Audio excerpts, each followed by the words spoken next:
Now let us see the next concept. If 7 pence cost 161 rupees, then what is the cost of 15 pence? What's our general approach? We use cross multiplication method. 7 pence cost 161 rupees. 15 pence cost how much? Let me take it as x now. We use cross multiplication method. 7 into x equals to 15 into 161. So what do we get x as? 15 into 161 divided by 7. 7 ones are, 7 twos are, 14, 2 left, 7 threes are. So we get 15 into 23, 345 rupees. Let us take one more example.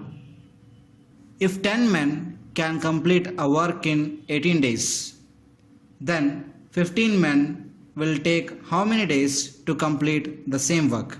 Let us use the cross multiplication method itself.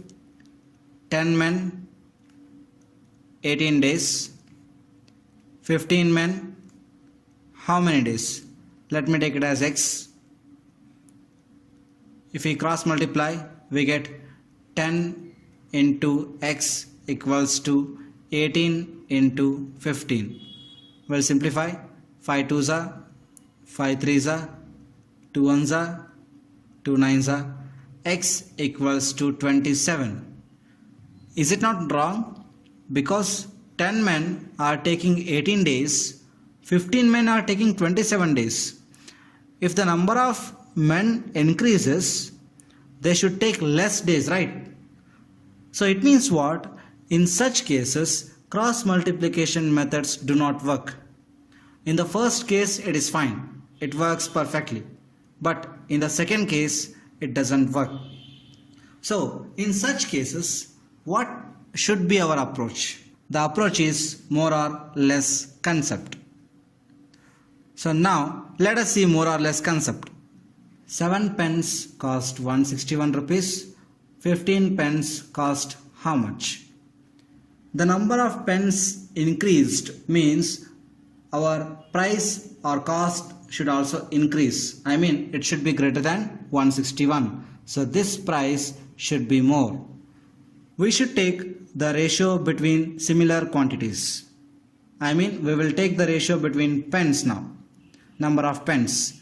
So we have actually 7 by 15 and 15 by 7. Two ratios. Our answer should be more than 161. That's why we take 15 by 7. So what's our answer? 15 by 7 into the remaining value is nothing but 161. So if we calculate 7 ones are, 7 23s are. 23 into 15 is nothing but 345. So this is the more or less concept. Let us apply this more or less concept in the second case. 10 men complete the work in 18 days. 15 men complete in how many days? Obviously, as the number of people increased, they should take less number of days. So here, whatever the number of days we get, that should be less than 18. So how do we take the ratio then? We should take 10 by 15. Actually, we had two ratios, 10 by 15 and 15 by 10. We should take 10 by 15 because we should get the less value. 10 by 15 into the remaining value is 18. 5 3s are, 5 2s are, 3 1s are, 3 6s are. 2 into 6 is 12. It means what? 15 men will take 12 days to complete the work.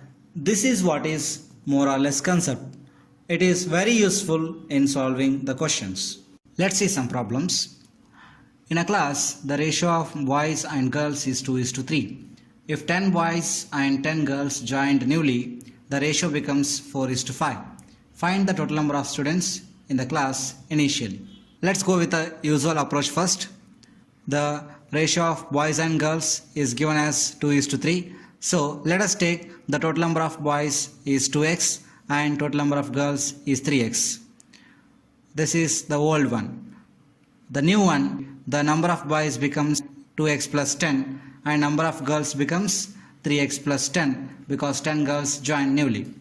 Now this ratio, I mean 2x plus 10 divided by 3x plus 10, they have given it as 4:5. Now solve this x now. So cross multiply, what we get? 5 into 2x, 10x plus 5 into 10, 50 equals to 4 into 3x, 12x plus 4 into 10, 40. So we get 2x equals to 10, x equals to 5. So what they have asked? Find the total number of students in the class initially. So the number of boys in the class initially is 2x. So 2 into 5 is 10. Number of girls in the class initially is 3x. 3 into 5 is 15. So total number of students is 10 plus 15, 25. Let's make this easy. The boys is to girl ratio, they have given it as 2:3. When 10 boys are added and 10 girls are added, now the new ratio is becoming 4:5.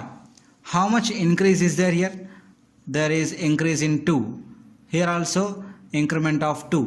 So here this 2 is equivalent to 10.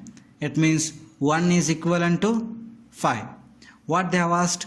Find the total number of students in the class initially. So initial ratio of boys is 2. So 1 is equivalent to 5 means 2 is equivalent to 10.